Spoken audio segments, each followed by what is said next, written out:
ಚಂದ್ರಮುಖಿ ಪ್ರಾಣಸಖಿ ಭಾವನಾ ಅಂದ್ರೆ ಯಾರಿಗ್ ಗೊತ್ತಿಲ್ಲ ಹೇಳಿ. ಹೌದು, ಮಧುವನ ಕರೆದರೆ ತನುಮನ ಸೆಳೆದರೆ ಶರಣಾಗುನಿ ಆದರೆ ಎನ್ನುತ್ತಾ ಚಂದನವನದಲ್ಲಿ ಗಮನ ಸೆಳೆದ್ರು ಭಾವನಾ. ಇದೀಗ ಭಾವನಾ ಅವರು ಅದೆಷ್ಟೋ ದಿನಗಳ ನಂತರ ಗುಡ್ ನ್ಯೂಸ್ ಒಂದನ್ನ ಹಂಚಿಕೊಂಡಿದ್ದಾರೆ. ಏನಿದು ಗುಡ್ ನ್ಯೂಸ್ ಅಂತೀರಾ? ಈ ಸ್ಟೋರಿ ನೋಡಿ.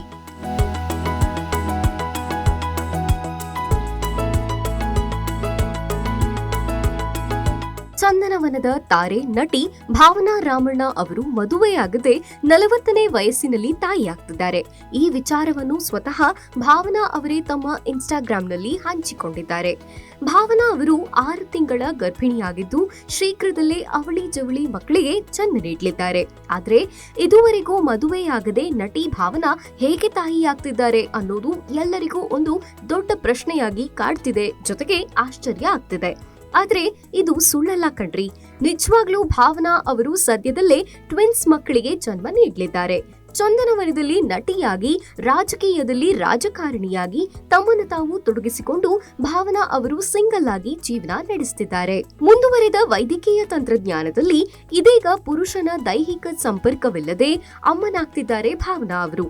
ಭಾವನಾ ಅವರು IVF ಮೂಲಕ ಮಗುವನ್ನ ಪಡಿತಿದ್ದಾರೆ. ಈ IVF ಅಂದ್ರೆ ಏನು ಅಂತ ಪ್ರಶ್ನೆ ಮೂಡುತ್ತೆ. IVF ಅಂದ್ರೆ ಇನ್ ವಿಟ್ರೋ ಫರ್ಟಿಲೈಸೇಷನ್. ART ಕಾಯ್ದೆಯ ಪ್ರಕಾರ IVF ಅಥವಾ ಯಾವುದೇ ART ವಿಧಾನಕ್ಕೆ ಒಳಗಾದ ಒಂಟಿ ಮಹಿಳೆಗೆ ಮಗುವಿನ ಮೇಲೆ ಸಂಪೂರ್ಣ ಪೋಷಕತ್ವದ ಹಕ್ಕು ಇರುತ್ತೆ. ವೀರ್ಯದಾನಿಗೆ ಮಗುವಿನ ಕುರಿತು ಯಾವುದೇ ಕಾನೂನುಬದ್ಧ ಹಕ್ಕುಗಳು ಅಥವಾ ಹೊಣೆಗಾರಿಕೆ ಇರೋದಿಲ್ಲ. ಇದರಿಂದ ತಾಯಿ ಮತ್ತು ಮಗುವಿನ ಹಿತಾಸಕ್ತಿಗಳು ರಕ್ಷಿತವಾಗುತ್ತದೆ. ART ಕಾಯ್ದೆಯು ವೀರ್ಯದಾನಿಗಳ ಗುರುತು ಸೇರಿದಂತೆ ಫಲವತ್ತತೆ ಚಿಕಿತ್ಸೆಗೆ ಒಳಗಾಗುವ ಮಹಿಳೆಯರ ಗೌಪ್ಯತೆಯನ್ನ ಕಾಯ್ದಿರಿಸುತ್ತೆ. IVF ಮೂಲಕ ಮಗು ಪಡೆಯಲು ಬೇಕಾದ ಅರ್ಹತೆ ನಿಯಮಗಳನ್ನ ನೋಡೋದಾದ್ರೆ, ಹೆಚ್ಚಿನ ಚಿಕಿತ್ಸಾಲಯಗಳು ರೋಗಿಯ ವಯಸ್ಸನ್ನ 21ರಿಂದ 50 ವರ್ಷದ ಒಳಗಿರಬೇಕೆಂದು ನಿರ್ಧರಿಸುತ್ತೆ. ಭಾರತೀಯ ನಾಗರಿಕರಾಗಿರ್ಬೇಕಾಗತ್ತೆ. ಇನ್ನು ಮಹಿಳೆ ವೈದ್ಯಕೀಯವಾಗಿ ದೃಢವಾಗಿರಬೇಕು. ದೈಹಿಕವಾಗಿ ಯಾವುದೇ ಅನಾರೋಗ್ಯ ಸಮಸ್ಯೆಗಳಿರಬಾರದು. ಯಾವುದೇ ವಿಧಾನಕ್ಕೆ ಒಳಗಾಗೋ ಮುನ್ನ ಮಹಿಳೆಯು ತಿಳುವಳಿಕೆ ಉಳ್ಳ ಸಮ್ಮತಿಯ ಅಗತ್ಯವಾಗಿರುತ್ತೆ. ಭಾವನಾತ್ಮಕ ಮತ್ತು ಮಾನಸಿಕ ಅಂಶಗಳ ವಿಚಾರದಲ್ಲಿ ಪೂರ್ವ ಸಮಾಲೋಚನೆ ಶಿಫಾರಸು ಮಾಡಲಾಗುತ್ತೆ.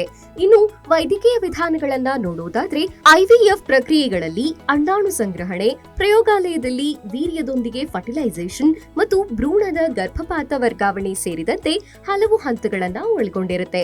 ಒಂಟಿ ಮಹಿಳೆಯರು ಸಾಮಾನ್ಯವಾಗಿ ದಾನಿಗಳ ವೀರ್ಯವನ್ನ ಬಳಸಿ ಮಗು ಪಡೀತಾರೆ.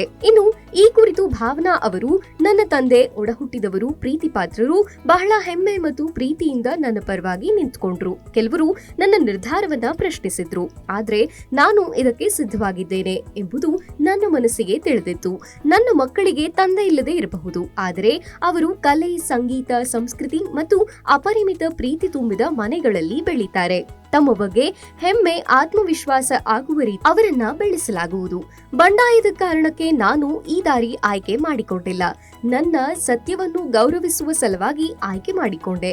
ನನ್ನ ಈ ಕಥೆಯು ಕೇವಲ ಓರ್ವ ಮಹಿಳೆಗೆ ಸ್ಫೂರ್ತಿ ತುಂಬಿದ್ರೂ ಸಾಕು. ಶೀಘ್ರದಲ್ಲಿ 2 ಪುಟ್ಟ ಜೀವಿಗಳು ನನ್ನನ್ನ ಅಮ್ಮ ಎಂದು ಕರೆಯುತ್ತವೆ. ಅದೇ ನನಗೆ ಸರ್ವಸ್ವ ಎಂದಿದ್ದಾರೆ.